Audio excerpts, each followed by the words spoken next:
Hey, welcome back to the Moto Marketing Podcast. We got another good show for you guys today that I think you're going to enjoy. We've got Lil D, Donny Emler Jr. from FMF.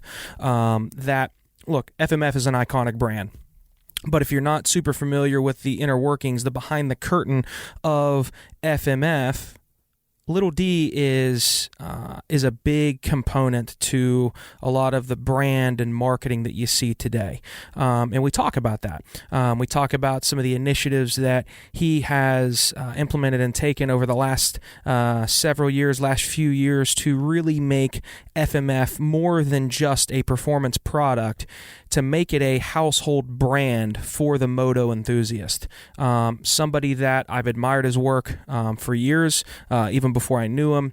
I knew of him. So he was a natural fit and somebody that I've wanted to get on the show. It just took a little while with scheduling, but we finally did it. We got him on the show.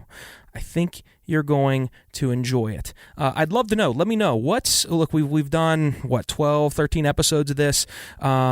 I've done podcasts for years and content creation for years in the business space, but I want to hear from you. I want to hear from the moto enthusiasts, the riders, the people that are working in these brands. Are you enjoying this? What would you like to see done differently? Look, this is something that I'm doing out of passion and love for the sport. I want to try to help grow the sport where I'm good at, and it's on the marketing and the business end of things. If you'd like to hear things covered that aren't being covered, man, just let me know. Shoot an email to questions@motomarketingpodcast.com, or an even better place to get a hold of me is on Instagram. Just send me a DM. Just follow me at Luke Nesler, LukeNesler. And I'm always open for criticism. Somebody told me that my nose whistles into the microphone. Took that into account. I back my nose up off the microphone now. I want to hear your criticism. And then recommendations, man. Who would you like to hear on the podcast? Let me know. That's enough. Let's get into the show. Enjoy Lil D, Donny Emler Jr. from FMF. Welcome to the Moto Marketing Podcast, presented by RacerX, the podcast for moto industry professionals, entrepreneurs, and riders. If you want to grow your brand and business in today's digital-first world, you have to know how to turn a stranger into a fan, turn a like into a customer. You have to know how to turn attention into dollars. This podcast is dedicated to keeping you in the know on real marketing tactics that work in the moto world so that you grow your business and help grow the sport. Get ready to learn from the very same marketing experts trusted by RacerX, Lucas Oil Pro Motocross, GNCC, and NBC Sports. They'll help you navigate the world of digital marketing for your moto brand. This is the Moto Marketing Podcast. Presented by RacerX. All right, guys, as promised, we've got Lil D, as they call him, Donny Emler Jr. on the line with us today. I'm super excited to have you on, man, and welcome to the show. Thanks for joining us. You've promised, you've delivered, and let us bring the power to and the heat. So let's do this. So what I've realized with this show is, obviously the sport is very niche and unique in and of itself, but within the sport, there's this niche, unique group of marketing, branding, and entrepreneurial nerds that have really taken a liking to this show, and I consider myself one of them. And anybody that's into marketing and branding and moto, they know who you are, and you've got quite the reputation of what you've done, with the FMF brand and keeping it fresh, and man, that's really what I want to talk about. I think you're doing some cool things. You've got an awesome marketing mind, and just sharing that with the people, I think everybody's going to be stoked to kind of take a little peek under the hood, if you will. Before we get to that, though, I've always been curious myself. When did you take more of an active role in this company? Was it something since you were a kid that you kind of were around the shop and whatnot, or how did that get started for you? Yeah, I guess we'll start off first. My nickname growing up was Lil D because my dad and I share the same name. I'm Junior, so running around the shop as a kid, and coming here and working during the summertime. Putting stickers on silencers, whatever I could do to help and kind of be involved. I just I think it's really important, especially these days for kids to kind of learn like a work ethic early on. I now have a son that's 4 years old. So, I realized, kind of really what that instilled in me. And, even if it was just for a couple hours, I just thought it was cool being able to be at the shop. And this was back, in the early 90s when, FMF was located in a much smaller facility over in Harbor City, and now we're in a much larger place here in Rancho Dominguez, about a little over 100,000 square foot operation. And I have been working now full time for the brand since I was 18 years old. So it's actually been, I'm just starting my 21st year, like full time. I started, working during the day, doing the grind, and then going to school in the evenings for once I graduated high school, going to take some college courses and stuff like that. The interesting thing was like, I thought that's just what you had to do, right? You had to go to school and you had to get your college degree. But at the same time, I was always, interested in making my own money. And so it just became to that kind of that head in life of like, man, this is really tough. Like I'm working full time. I'm trying to go to school, trying to do the right thing. And then, I think I just vented to my dad one time, like, man, it's so hard to, work all day and then come home and go to school. And he's like, well, what do you want to do in life? And I was like, well, I want to work for the company. And he's like, well, there's your answer. And so, from there, it's like, I was like, okay, like that's kind of not what I was expecting necessarily. So, kind of quit the night school thing and, obviously kept working full time. And from that kind of point, I was, just kind of really enjoyed going to the motocross races on the weekends.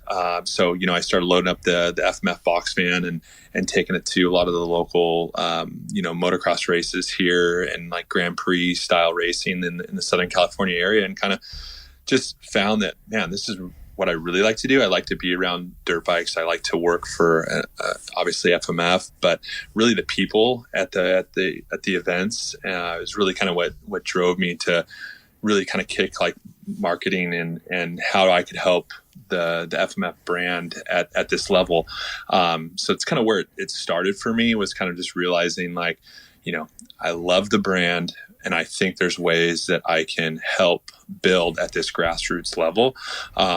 So I think that's like the biggest mentality of where we're at today, or myself, is just understanding that it's still, it's a large brand in our space, and being that it is a space that is a worldwide,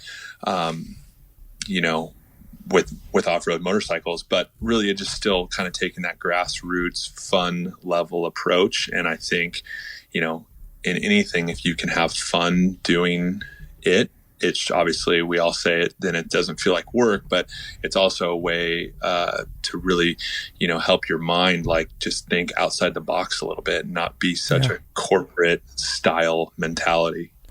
Yeah, I think it's interesting how you guys have taken that and generated, I mean, what I feel is probably one of the most iconic just brands in and of itself in the sport. Because I mean, I remember even back when I was in middle school and high school, like the FMF brand is a brand that even if I can't afford it as a kid, I want the sticker. I want the sticker on top of the Ford logo on my truck. Like I just remember seeing that in high school, and you don't get that from, and that's in every industry. Not every brand gets to that level to where people want to rock the logo on their shirt. They want to have the sticker on their binder in school. The 17-year-old kid, again, wants to put it over top the Ford logo on his grill.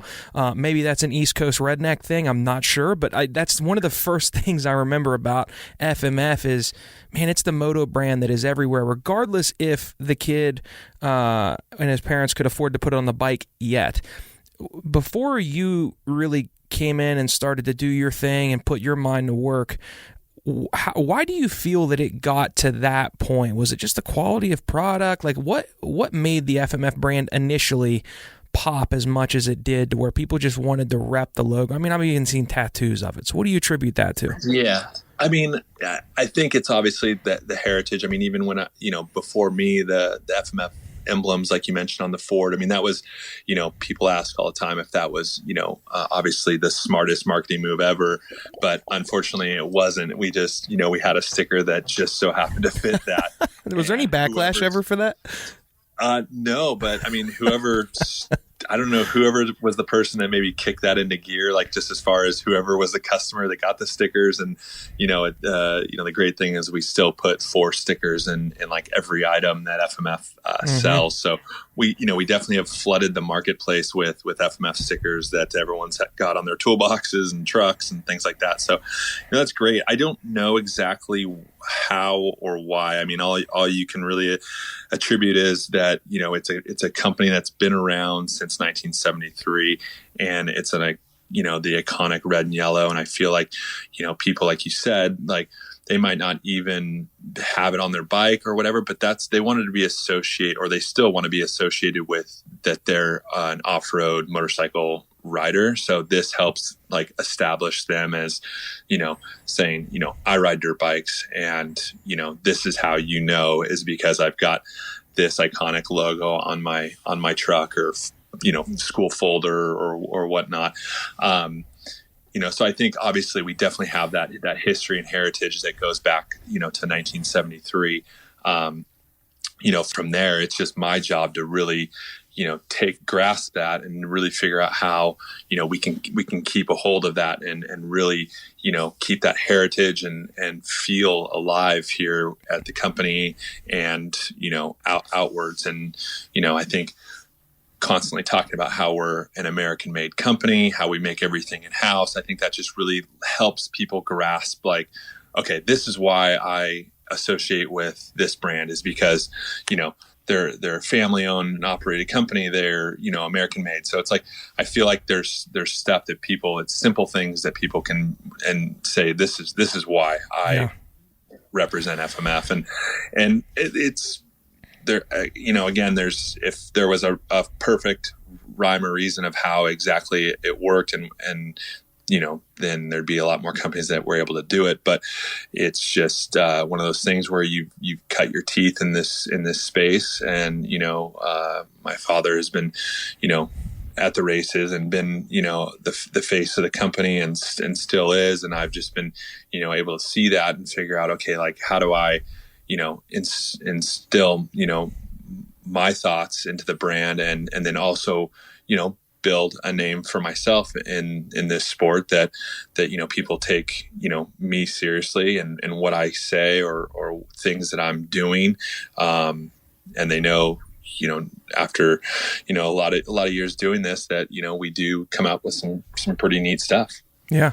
So when you whether it's immediately when you come in or just of recent times, what some of the things that you've done, just kind of take us through, you saw changes that were happening in the industry and where did your ideas from a branding and a marketing approach come into play? The thing that I know of is the subscription box thing took off big and you started what is become pretty popular, which is the FMF The Drop. So, I mean, that and kind of walk me through what you've done to really insert your marketing mind into things to keep it relevant and current.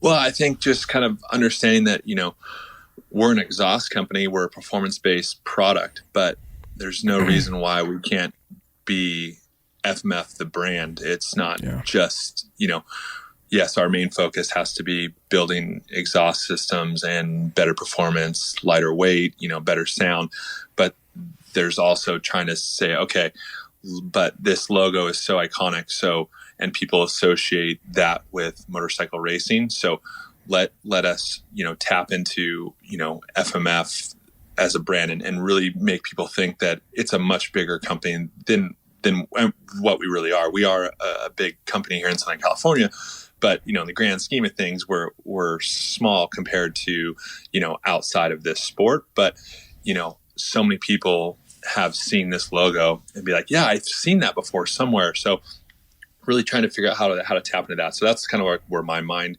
goes. And I think first of all, it was really, taking over like the advertising, when I started, really kind of diving into the marketing side, it was all print media. And we still really enjoy the print media in our space that is still left, and really trying to showcase FMF, not just from a product standpoint in a lot of our advertising, more of a brand. It's important to have, exhaust in there, but we're not just flooding the page or a spread with, here's all of our exhausts and here's the prices and this is why you should buy them, from all these little technical details that, people are reading magazines, and as their attention gets less and less these days, how do you really stop and make them go, wow, that is a really cool ad, and make them more of a lifestyle type exactly vibe. And so, I think that was something that I really kind of took pride in at first, is really teaming up with a great designer that can think outside the box with me and take my ideas and spin them in the right direction. And to this day, we still work with our same design team. We still do all print media that's still around. And we still have what I feel is some of the best visually, the ads in the business. Things have also changed. There's websites, there's social media, so there's so many different things that are just the evolution of things is changing so rapidly. So just trying to keep your mind wrapped around all that and be on the I remember signing up for Instagram, not even knowing what it was. I think it just had launched, and I it's funny, I look at some other brands in the space just to see when they started their Instagram account. And it's funny, like, I think Davey and Racer X got it like a couple days before me. And I was like, man, how did he hear that? I was like, that's pretty good. But I'm glad we got in on it from the beginning. And we took notice of what it was and what it could be. And I think, because now if you're trying to start, an Instagram page, over the last couple of years, it's really, really tough to grow it. And then you kind of brought in, kind of the apparel aspect of the business. And, FMF has always had hats and t-shirts, dating back to when my dad first started the company. And we love seeing people walking around the races with our stuff on. So really kind of elevating that side of the business too. And exhaust is still our main focus. It's what, keeps this place going. But, the apparel is a great way to help brand that lifestyle of the entire brand as a whole. And then in October of 2018, we launched our subscription service, like you mentioned, which was the FMF Drop. And, I was trying to think, subscription-based products and things are so popular right now, and from Netflix and TV and the way we watch things, and food and everything subscription based, and just kind of figuring out what we could do differently. So that's kind of what got my mind interested in it, is like how we could do it different than anyone else. So the FMF Drop was born. It launched in October, had great feedback, and over the little over a year now, we've been building into something that's just really fun. I really, really enjoy it. So basically what it is for $29.99 a month, you get an FMF t-shirt. And what's cool about it is it's a t-shirt that no one will ever be able to purchase online or wholesale or anything like that. So each month our exclusive members get a fresh t-shirt, and it's designed by a different artist or FMF athlete or FMF partner, such as Racer X has done one with Davey Coombs. And then we always throw something really cool in the box, and it's kind of just, now I feel like that's like almost the cooler part of just the t-shirt. It's like, what are we going to give you each month? And this last month we did it with Zach Osborne, and the t-shirt is one of my favorites. But the cool thing inside was we made these really cool tile type posters out of really nice cardstock, and Zach took the time to sign each one of them. Oh wow! So each one of our members got this really cool tile type poster, because the box is only 10 by 13 inches. So it's like, how do you come up with a poster that's going to be able to fit in this little tiny box? And I didn't want it to be some small little 8 by 10, so we basically made tiles where people could then go frame it if they wanted to, because the quality is so nice, or just put it up in their office. That's awesome. But yeah, I mean, it's been great because now, companies are coming to us, ODI grips made us a custom colorway grip, red and yellow that came with the Jeff Emig version. Nihilo came to us. They wanted to get involved. So that's been the fun part, is like tapping into all these different connections that I've made in the industry, whether it's from the artist standpoint or different brands that want to get involved, and then tying it all together to really deliver a cool product that lands on your doorstep every month that you're super excited to open. It's like, Zach said, and he made a social media post, and he's like, I feel like I'm a little kid when I get this box. Like, I'm so excited. He gets so much like free product, obviously, from all of his sponsors and things like that. But it's just like the little thing that lands on your doorstep sometimes makes you, pretty happy. So I think one of the coolest things about that program is, from a business side, it's an awesome way to obviously increase customer value, right? Continuing to have repeat business, but even from a bigger standpoint than just that, it keeps top of mind awareness of the FMF brand. Every month they're getting something, and it's something with thought in detail and just the craftsmanship behind that box and how it's put together. I would be curious how many of those customers that when they subscribe, how many of them don't even have an FMF exhaust, and then somehow figuring out a way to look at how many of those folks end up purchasing it eventually. Because if a brand takes that much detail, like the tile poster that's signed just month in and month out, when it comes time to decide, man, you know what, I do need to upgrade my exhaust, or I just got a new bike, I find it very hard to believe that they're going to go to a competitor that simply just does one thing and sells that one thing, and maybe some t-shirts, but for the most part, just that one thing.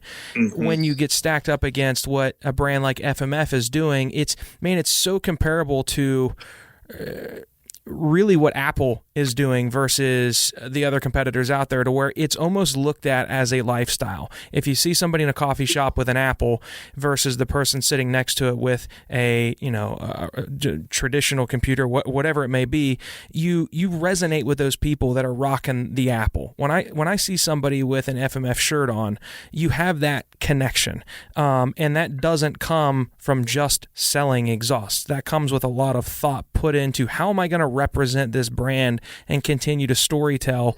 And now you've got other brands reaching out to you, doing collaborations. I think do you feel that that's one of the biggest things you guys have done as far as, I don't want to say changing the business model, but just addition to what we offer as a company? Is the drop, is it big in your mind, or is it just, it's something fun that we do on the side?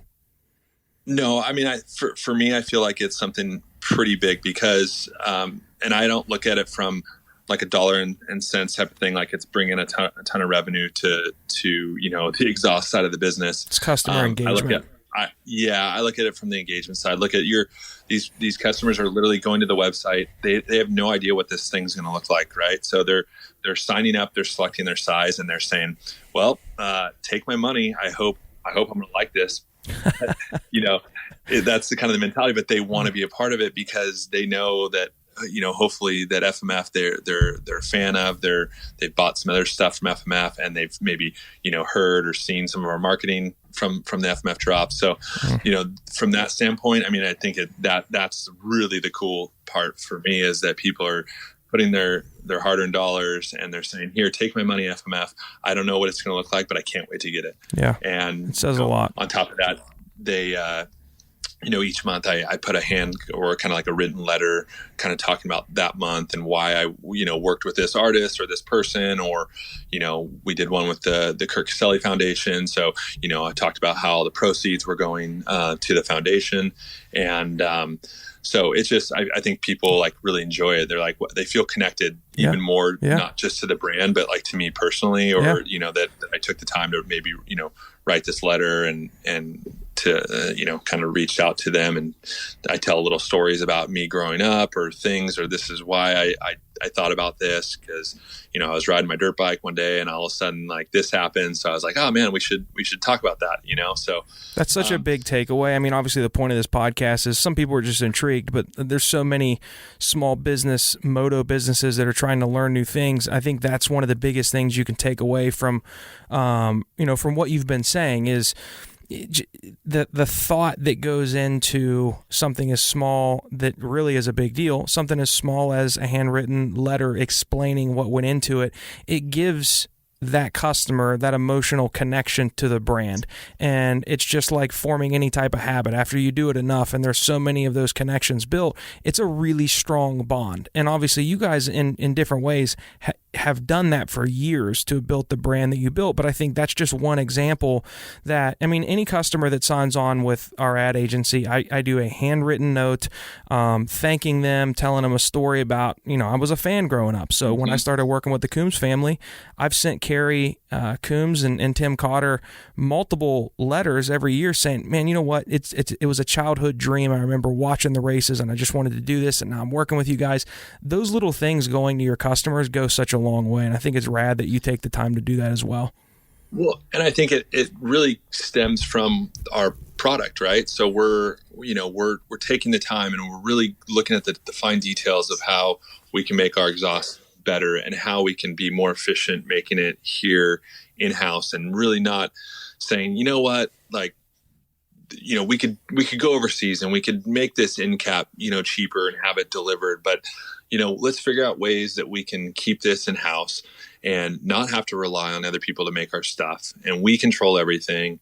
And I think it's just kind of like that same mentality of like, like you said, it's the fine details. But I think ultimately the customers see that and they understand it, like, because we talk about it. We talk about how much we care. I mean, we didn't get out into this sport because, he wanted to become rich and have a famous brand. He got into the sport because he loved to ride dirt bikes and he loved to be at the races and he loved the camaraderie that you get from throwing a leg over a dirt bike with your buddies. And, we still keep that mindset. Keep that mindset. We still awesome. Ride. We still, I still race for fun. I still ride as much as possible. And so, I think it all kind of, equates back to the details. What role, as we kind of start to wind this thing down a little bit, we could go on forever. And if you're ever if you ever come to High Point or something like that, maybe we can do an in-person in studio shoot, because we're taking the show. It's a video show here in the coming months. I think you'd be a guest that obviously people are going to want a part 2 of this. But as we kind of wrap it up, talk to me about the role right now that social media, obviously a little bit from an organic standpoint, but really where I'm curious and I think people can learn the most, what role does the paid targeted social media advertising side play? Is it something you guys have wrapped your minds around yet? Is it something you're leveraging for something like the drop? Where does that kind of fit into your marketing mindset at FMF? Yeah, I mean, it's almost like you have to pay to play, so you gotta, to keep this thing going in the right direction and building, our socials platform like we've all put so much effort into. And, I personally still do all the FMF post on social media just because I feel like I started it and I've got this attachment to it that I probably should sometimes want to let go of. But I really enjoy just seeing people's feedback and things that we do and, how they perceive maybe an FMF ad that we put out there. But, I think it's definitely helped. Number one is because, when you're paying to advertise anywhere else, you're really not sure what a magazine, might, revenue might bring back to you. Right. Mm. So, for us, I don't really do too much with the hard parts, the exhaust side, because we have so many great dealers and distributors out there that do a great job for our brand. So we want people to still go to the brick and mortar stores and pick it up through that. But I have done a lot with the apparel side, just because I can see instantly what impact the social a post or a cool video can bring back. And it's neat. You can really get sucked into it. I try not to go too heavy into analytics and things like that, because it's like almost like a full-time job, and I guess I'm trying to just dabble here and there where I can and still kind of play in the old school world a little bit of a lot of print media, and driving our own brand awareness through our own, marketing and things like that. Yeah. Yeah, it's interesting because some of the biggest brands haven't figured it out, and they're still flourishing and growing, and I think that's great, and it just proves that, hey, you don't have to have a solid social plan to survive, but man, it sure makes it a heck of a lot easier to track and see, where things are going and where your ROI is coming from and whatnot. And I've seen what you guys do from an organic perspective and a paid, which is your targeted ads, and I think it's awesome, and it kind of fits right into everything else that we've talked about today. Out of curiosity, where do you see the sport going in the next, whatever it is, 4 or 5, 10 years with the internet age, the Instagram, bangers, the being bigger than long form videos, the selfie being more important than an autograph. Like, there's just been so many changes since the internet has come about. I think Racer X is a brand that's done a bang up job of staying super relevant digitally as well as print. How do you see just how things are changing in general, making a change or an impact, good or bad, in the sport in the coming years? Yeah, it's hard to say. Like, obviously it's changing so fast. So it's like you could say one thing but that would maybe be tomorrow. It happens so quick. And I feel like, sometimes our sport is run very old school, from a marketing standpoint, and even athletes, like, to me, you could have an athlete that wins championships but isn't very marketable, and I don't think it's going to help an OE sell any more motorcycles, but their mindset is that they spend a lot of money, they want to race, they want to win, and I understand that. But you could also have a guy that is very marketable and could move the needle way more than winning a championship. And we've seen that over time.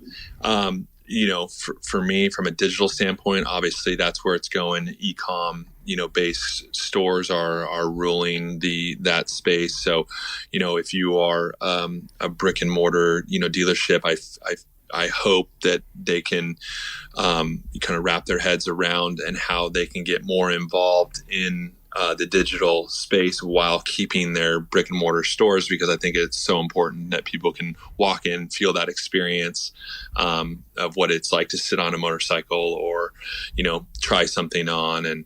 But they also have to figure out how they can play on the digital side too. And I think that's going to be the biggest thing for our community as a whole, because we need to continue to work on growing the sport. For me, I got to be, I've got to have my finger on the pulse with the electric side of things. Obviously FMF is driven off of a gas combustion engine, and so definitely figuring out how we can help embrace electric motorcycles. Now there are things for kids now that I think are really great and help from the entry level to our sport. But if the kids are starting on electric, what says that they don't just stay on electric? So you definitely have to, from my mindset, is instead of just saying, screw electric, it'll never work, and here's why, and blah, blah, blah, then I'm living in the kind of the age of maybe how a motorcycle dealer used to be, where people won't want to ever not want to come to a store to try a set of boots on or whatever. And next thing you know, there's an online, company that's selling boots, and hey, if you don't like them and they don't fit, send them back. We'll cover the shipping for you. Yeah. You don't have to get off your couch, type of thing. So it's that same mentality where I gotta keep my, just kind of welcome it with open arms and figure out how we can play together and embrace it, and, hopefully, help our sport as a whole grow. Yeah, I agree. I've put on social, a few times here recently, because I mean we have some dealers around the country that we work with, and I think that example is a good one where it's, I mean, look, I think we're within 5 years of the dealers that have an e-commerce option for their customers to buy from are going to do much better than those that don't. And I do think eventually one day you're going to be able to buy a motorcycle, and maybe the dealership is the assembly and delivery spot. But I think that the days of only having the dealership as the place to where you have to go there, you have to buy it, you have to do the negotiation. I think eventually cars and motorcycles, they're going to be delivered to your house. I could be wrong, but I think those that refuse to adapt are going to be the ones that go out of business. And it's similar to what you're talking about. It's everything is going to change eventually. Yeah, you're going to be able to try the boots on virtually somehow, and it's going to be delivered to your house. So trying to stay current, that's going to be the folks that win. And I think you guys, are already ahead of the curve with pushing the merch and making the brand more than just what it originally was. And it's pretty badass to see. Yeah, I mean, and you brought up a great idea. Here on, at least I've seen in SoCal, there's now a company that is delivering cars to your house. It's a used car dealership, but they basically, you shop online, they bring it to your house, you get to drive it for like a week, and if you don't like it, then you send it back. And I don't know what the terms crazy. Are and all that kind of stuff. But wow. Yeah, I mean, it's changing. Happening. Yeah. So yeah. And again, it's like, who would have thought that you would, you're not going to go to a car dealership, you're not going to take a test drive, you're not going to, You're going to look at it, you're going to buy a used car online. I mean, that's just how. Yeah, but you look at Tesla, and I've come so close. My wife is like, don't get one. I've come so close to ordering it so many times because it's easy. I literally go online, I type in what I want, the color scheme, the rims, and I pay for my car, and then it gets delivered in whatever the time frame is. I think that is something that's going to change more than just on the motorcycle and the automobile. I think that's going to happen on all fronts eventually. Is it in 5 years, 10 years, 20 years? Who knows? But what you said, I think, is eventually going to be something that either kills brands or makes brands flourish, depending on their, how forward thinking they are. Yeah, and I think that's just with anything, right? I mean, it's not just how things have evolved, quickly, over time, and so it's the people that have been able to adapt that stay on top. So no doubt, it's just no doubt, time. Well, time will tell. Where can we follow you guys on social? I'm sure everybody listening to this probably knows, but if there's anybody living under a rock, where can we follow and get the best, freshest content from FMF? Where can we find out more about the drop and just the products in general? Yeah, I mean, obviously, first and foremost, FMFracing.com. Pretty simple there. You can find all exhaust and apparel components there, including the drop. And we've also just introduced Drop Kids. So we want to have a 4-year-old at home. So I was like, man, why am I not getting him something that he can get to open every month? So it's pretty cool. And then you can follow FMF on social at FMF73 and myself, FMF LILD. So check us out. We appreciate you guys get me on the horn here, and love to do an in-person interview. And I appreciate all the listeners for wanting to check this out. And hopefully there's some history or knowledge learned with this chat. Well, man, I've enjoyed it, and I'm sure the people that tune into this each week that like the business talk have as well. You were one of the guests that I was like, man, I got to get him on. It's a no-brainer. So I appreciate you coming on, and yeah, we'll coordinate schedules and do an in-person or an in-studio shoot, and we'll use that as one of the first ones, hopefully to kick off the video series. So, man, I appreciate your time. No problem. Thank you very much. Awesome. Thank you for listening to the Moto Marketing Podcast. If your goal is to get real, measurable results from your marketing that will grow your company revenue, then check out how Impact Media can get the same results that they have for Moto's most iconic brands by visiting thinkimpact.com. That's THINKIMPAKT.com. Have a marketing question that you want answered on the show? Send your questions to questions@motomarketingpodcast.com. Don't forget to rate, review, and subscribe to the podcast. And we'll catch you on the next episode of the Moto Marketing Podcast.